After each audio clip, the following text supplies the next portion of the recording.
তো এটা কি তাহলে একটা প্রপাগান্ডা ফিল্ম, মানে ধুরন্ধর পার্ট ওয়ানের মতো? মানে পার্ট ওয়ানকে অ্যাকচুয়ালি অনেকে প্রপাগান্ডা বলেনি, বাট কিছুটা কাইন্ড অফ ওরকমই লাগছিল। এবার যেটা ট্রেলার, ধুরন্ধর টু এর ট্রেলার বেরিয়ে গেছে আজকে।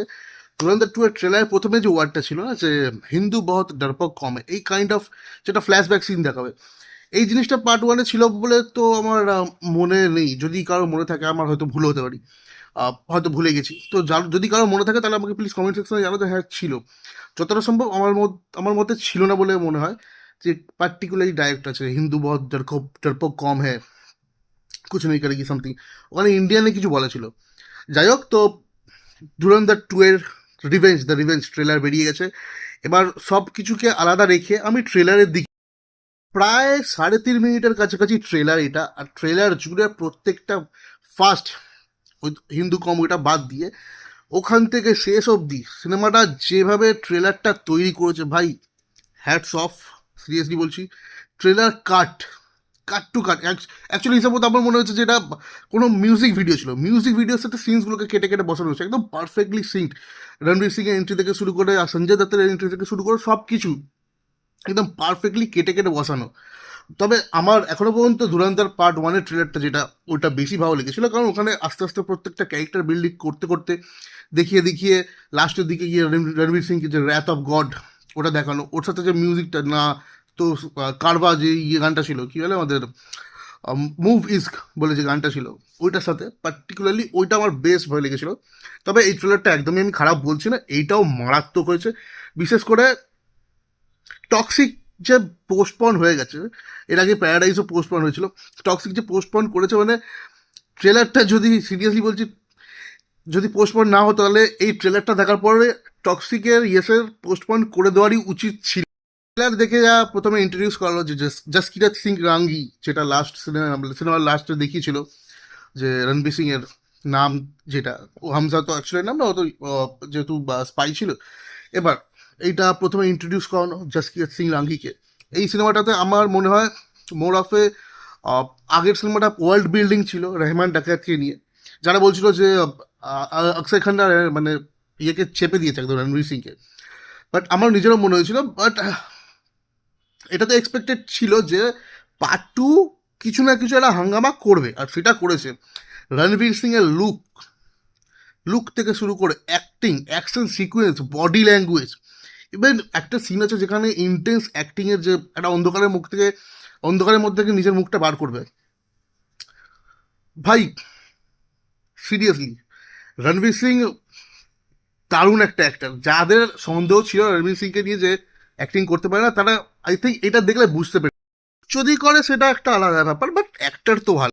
অজয় দত্তের সেইভাবে বলতে গেলে ফার্স্ট পার্টে এক্সটেন্ডেড ক্যামিওই বলা যেতে পারে, বা আমাদের অ্যাকচুয়ালি এক্সটেন্ডেড ক্যামিও বলা যেতে পারে। আর অর্জুন রামপাল একটা ইম্পর্টেন্ট রোলে ছিল, এখানে আরও বড় হিসেবে থাকতে চলেছে। আমার দেখার যে ম্যাডি মানে আর মাধবনের ক্যারেক্টারটা বলেই ছিল যে ফার্স্ট পার্টে আমার অতটা রোল নেই, বাট সেকেন্ড পার্টে আমার অনেকটা জায়গা জুড়ে রয়েছে। সেইটা আমার দেখার যে ও কি করেছে। বাকি ট্রেলার জুড়ে প্রথম থেকে লাস্ট অব্দি অ্যাকশন টু অ্যাকশন, আর সব থেকে বড় কথা গানটা একদম পারফেক্ট গান, যে আরি আরি খাটা লাগে ওই গানটা ভাই, এটা ভাই বুক মাই শোতে মানে ট্রেলারের সাথে অ্যাডভান্স বুকিং খুলেছে। 19 তারিখে রিলিজ, বাট 18 তারিখ বিকেল 5টা থেকে পেড প্রিভিউ দেওয়া স্টার্ট হবে। আমি তো 18 তারিখই যাচ্ছি বিকেলবেলা, অফিস থেকে বেরিয়ে ডাইরেক্ট চলে যাবো সিনেমাটা দেখতে। আর সিনেমার রান টাইম যেটা বুক মাই শোতে দেখাচ্ছে 4 ঘন্টা, 3 ঘন্টা 55 মিনিট, যেটা কোনো কোনো মাল্টিপ্লেক্সে যদি দেখতে যাও তুমি, সেটা 4.5 ঘন্টা থেকে 5 ঘন্টার কাছাকাছি যাবে। তো 4 ঘন্টার একটা রান টাইমে প্রথম কথা ট্রেলারে জাস্ট দেখিয়েছে, যেই অ্যাকশন সিকোয়েন্স থেকে শুরু করে যে স্টোরিটা দেখিয়েছে, মানে স্টোরিটা সেরকমভাবে কিছু রিভিল করেনি, বাট যেইটা দেখিয়েছে আমার মনে হয় না 4 ঘন্টা ওটা কভার করতে পারবে কি না। উল্টে এখনো পর্যন্ত বড়ে সাহাব, যেটা নামটা ডায়েরিতে লেখেছিল, তার কিচ্ছু রিভিল করা হয়নি এখনো পর্যন্ত। তো ওইটা একটা দেখার, যে হয়তো এরকম দেখা গেল যে সিনেমার লাস্টে পার্ট 3 এর জন্য কিছু দিয়ে দিল। সিনেমাতে জাসকিরাত সিং রাঙ্গি বা রণবীর সিং এর ক্যারেক্টারটা কিভাবে ডেভেলপ করছে, কিভাবে তাকে ট্রেনিং দেওয়া হচ্ছে, সবকিছুই একটা বড় সড়ো জায়গা জুড়ে ডিসকভার করবে, দেখানো হবে। আই থিঙ্ক 4 ঘন্টার মধ্যে 1 ঘন্টাতে হয়তো এটাই চলে যেতে পারে। এবার দেখার যে একটা সিন ওইটা, একটা সিন প্রেজেন্টের, এরকমভাবে দেখায় না পার্টিকুলারলি পাস্টটাকে পাস্ট রেখে। আমার মতে ওরকমভাবে দেখানোটাই বেটার, যে একটা একটা করে ওটাতে এঙ্গেজমেন্টটা থাকবে সিনেমা। এখন ট্রেলার, অনেক সিকোয়েন্স আমরা, যেটা পার্ট ওয়ানের ট্রেলার বেরিয়েছিল ওখানে যে লাইরির যে একবার লাইরিতে যে একদম ধামাকাটা হবে, যে ঝামেলাটা হচ্ছে, সেটা অনেক পার্ট আমরা ওখানে ফার্স্ট পার্টের ট্রেলারে দেখেছিলাম। তো সেখানে অ্যাকচুয়ালি কিছু ওইগুলোকেই ঢোকানো হয়েছে, প্লাস নতুন কিছু দেওয়া হয়েছে, বাট যেভাবেই করা হয়েছে খুব ভালো। সংস, বিজিএম থেকে শুরু করে অ্যাকশন সিকোয়েন্স, সিনেমাটোগ্রাফি তো ঠিক আছে, কাট কাট যেগুলো দিয়েছে, তাছাড়া ডায়লগ, অর্জুন রামপালের যে ডায়লগটা ওটা আমার পুরোটা মনে নেই, আমি অত উর্দু জানি না, বাট সঞ্জয় দত্তেরটা মনে আছে। আরে লালে রো কি লা হ্যায় তুনে শোনা নেই, যাহা দর্দ হে ওয়াহা মর্দ হে। অ্যাকচুয়ালি রিসেন্ট একটা বিয়ে খুব বেরিয়েছিল না, পিক ডিটেলিং বাই আদিত্য ধর, এই সেই, হ্যাঁ তো না, অ্যাকচুয়ালি বলতে হয় সঞ্জয় দত্ত যে এসপি চৌধুরী আসলামের রোলটা করেছিল, তুমি যদি তার ছবিটা দেখো, ল্যারি টাউনে যে 2012-তে আই থিঙ্ক এই কেওসটা হয়েছিল, সেখানে কিন্তু ওর চুলটা একটু খাড়া খাড়া টাইপের, একটু ওরকম টাইপেরই ছিল। সঞ্জয় দত্তের লুকটাও কিন্তু পার্ট ওয়ানের থেকে সেকেন্ড পার্টে ওরকমই বেশি, মানে অ্যাকচুয়ালি চৌধুরী আসলামের মতো রাখা হয়েছে। তো সেখানে বলা যেতে পারে পিক ডিটেলিং বাই আদিত্য ধার যেভাবে শুরু হয়েছিল, মাথা খারাপ করে দিয়েছিল।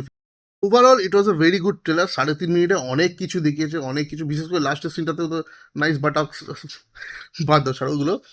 ওভারঅল ট্রেলারটা আমার দারুণ লেগেছে, একটা বেশ হাইপ দেওয়ার মতো কাজ করেছে। I think toxic move on করে গেছে, পোস্টপন করে গেছে, খুবই ভালো টক্সিকের জন্য। কারণ ধুরন্ধর দেখো, টক্সিক আসছে, হাইপ হচ্ছে, এই হচ্ছে, সেই হচ্ছে, দেখার দরকার নেই। ধুরন্ধর পার্ট ওয়ান যা করে দিয়েছে, লোক যা দেখেছে, এটার যদি ট্রেলার না বার করতে, যদি বলে দিত হ্যাঁ ওদিনকে রিলিজ হবে, লোক এমনিই দেখতে যেত। সেখানে টক্সিক সরে গেছে, খুবই ভালো করেছে। আই থিঙ্ক দেখো ইয়াস একটা বড় স্টার হয়ে গেছে, প্যান ইন্ডিয়া স্টার, কেজিএফ এর পরে। তো আসার পরে বেকার দুটো সিনেমার মধ্যে সোর্স ভাগাভাগি হতো, উল্টে ধুরন্ধর 4 ঘন্টার সিনেমা, ওইটা নিয়ে একটা বড় সড়ো ঝামেলা হতো। তার থেকে পোস্টপয়েন্ট করে গেছে। প্রত্যেকটা সিনেমা আলাদা আলাদা টাইমিং পাবে, আলাদা আলাদা শো পাবে, অন্য টাইমে যেহেতু রিলিজ হচ্ছে।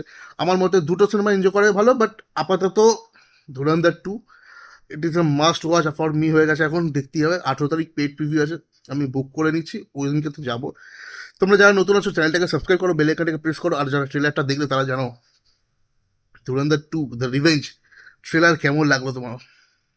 দেখা হচ্ছে খুব তাড়াতাড়ি একটা নতুন ভিডিও নিয়ে। চলো tata, bye bye, take care.